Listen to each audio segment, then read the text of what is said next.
Hey, welcome back to another Recon Stage 3. We're in New York and it's the Park Perimeter Loop. This is a tough circuit. It is one for the punchers. It's not used that often for races. It's difficult to find it on the calendar, but I'm sure there's going to be plenty of Recon opportunities this week. But it is tough. I've raced it before. Like I said, it's very, very punchy. I've been dropped on this course before, so you do need to pay attention. There are 4 or 5 key places to watch out for that I'm going to raise in the Recon, and we dive into a little bit more detail. Let's take a look at the overview first of all. So as I said, Park Perimeter Loop, it is 39.2 kilometers. That's 4 laps. And there's 500 meters of elevation on there, so not to be sniffed at. As I said, I think there's 2 or 3 points where the road pitches up that you need to be switched on, and I'm sure teams are going to be pushing on through this section, particularly those teams who maybe don't have a sprinter and want to try and drop some of those really powerful FTS style sprinters. So again, one sprint section on this to be looking at as well. This is the New York Sprint Forward. It's a difficult sprint because it pitches up just before it drops down and you race towards the actual sprint segment itself, which does mean that the start is a little bit blind. You don't really see the start of the sprint until the last minute. And again, there are FAL and FTS points, so first across the line and the fastest through segment points available here. 4 laps, so plenty of points. Here is a little graph to represent where the majority of the points are available. Thank you to Eric at Zwift Insider for putting this together. But as you can see, there's a lot of points to be had here in terms of the FAL, with it being a 4-lap race. All right, so let's take a look at the profile in a bit more detail. So again, this is taking the full perimeter loop of Central Park. And again, I'm led to believe that if you actually ride this, then it feels pretty similar to how it would in real life as well. But if you just look at the gradient changes here, it is constantly up and down. So you really do need to stay switched on. It's the north end of the park here where you'll see the biggest pitch, and it goes up to 9%. But also bear in mind that the start finish also has a little pitch immediately before the finish, which also maxes out at 9%. So again, this sprint is going to take a little bit more thinking about, and I've got some race footage for that finish also. So as always, I'm going to cover the bike choices and the power-ups at the end of this video. And of course, as always, I'll show you at the end of the video where to access those course notes, where I will map out exactly distance-wise where those key points in the race come. All right, just before we get on course, I ran a competition last week. If we hit 2,000 subscribers and you just had to comment on last week's video, the response has been amazing. Over 300 comments so far, and we absolutely blew that 2,000 subscriber mark out the window. So thank you very much for commenting on that video. Thank you very much for subscribing. I'm going to do the draw for that next week on the next week's Recon, which is for the Team Time Trial Recon. So keep an eye out for that particular video. Continue to subscribe, continue to give these videos a thumbs up. It really does help. And again, if you want to comment on that video, if you didn't before, just jump back. In fact, you know what? Just go ahead, leave a comment on this video if you didn't leave one on before, and we'll put the 2 together and we'll do the prize draw next week on the Team Time Trial Recon. All right, enough talking. Let's get out on course and take a look. All right, you're going to come out of the pens, take a left, so you're not going through the start-finish band on this first lap, so no power-up for this first sprint. Mano oh mano, power against power, and I do expect the group to be the largest on this first lap. I do think it will already be whittled down. I don't expect the peloton to be all together through this first sprint, which comes at kilometer 7, bearing that in mind. Now, just bear in mind as we roll through this first section here, there are no flat roads in New York. Even in Central Park, it is constantly rolling. So you do need to stay switched on throughout and just watch your positioning in that group. Now we're going to come to the first test at kilometer 3.1. So let's take a look at that.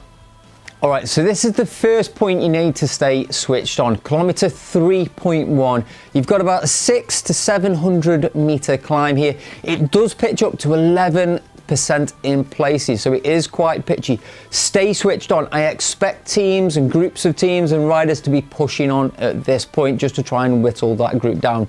3.1, 600 meters, 10% average. Hang on in there. All right, so immediately after that climb, you've got about a 300 or 400 meter descent before you start the next important part of the course. All right, so again, a kilometre later, kilometre 4.1, the road pitches up. It's about a kilometre long, this section. It's not as steep as that first section where the road pitched up. This averages around about 4 to 5%, but it is still going to test the legs coming so quickly after that first pitchy climb. So 1 kilometre from kilometre 4.1, average gradient 4%, push on, use the draft. It is draftable, this section, but you will need to be working hard. It is quite a long drag. All right, so after those 2 climbs, roughly about kilometre 5.8, you've got a long, steady descent. There are some sections in this descent where you can utilise the anvil as a power-up, but be cautious because it's not massively steep at that time, but it is the longest descent on this particular course. So if you're going to use that anvil, this is one of the places to use it, but make sure you get the timing right because it will soon flatten off and pitch up as we head towards that New York sprint. All right, so let's take a look at this New York sprint in a little bit more detail. At kilometre 6.9, as you go past this junction here, the road starts to pitch up. And it's at the top, or just after the top of this hill, where you get the start banner for the sprint. The sprint itself, 200 metres long, and it's downhill. But it's this pitch before that is going to make or break your sprint. So again, dependent on the size of your group and the riders around you, stay alert because there is a chance that if you get over the top of this, accelerate off the top, you will take the victory on this sprint. Plenty of first across the line points to be had here. There are 2 things I'll say about this section after the sprint. First of all, riders and teams will push on or try and push on immediately after sprint to continue to try and break down the peloton.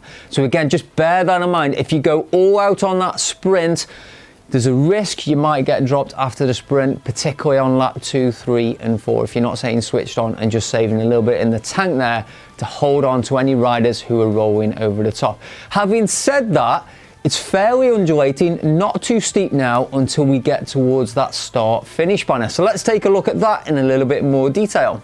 So for me, this is quite a critical point, not just on the last lap, but every single lap, because again, the road pitches up. At kilometre 9.4 on the first lap, you go past this little junction on the left-hand side here, and the road immediately pitches up.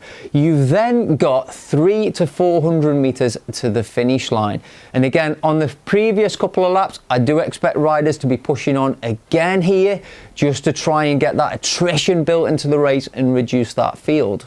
All right, so I'm going to show you a different view on this sprint as well. Just have a look at that finish. I do think this finish leads itself to either a really early or a really late attack. Either you're going to sit in the wheels into the last minute and then push on and overtake those couple of riders in front to take the victory, or you've got to go all out early, get that gap and make everyone else chase. That is going to be very much dependent on the size of your group and your strength of a rider. But here are a couple of shots of this finishing climb just to take a look in a bit more detail. So that's the course, that's the circuit. Let's take a look at the power. Remember though, on that course, 4 key points. The 2 climbs in the middle, starting at kilometre 3.1.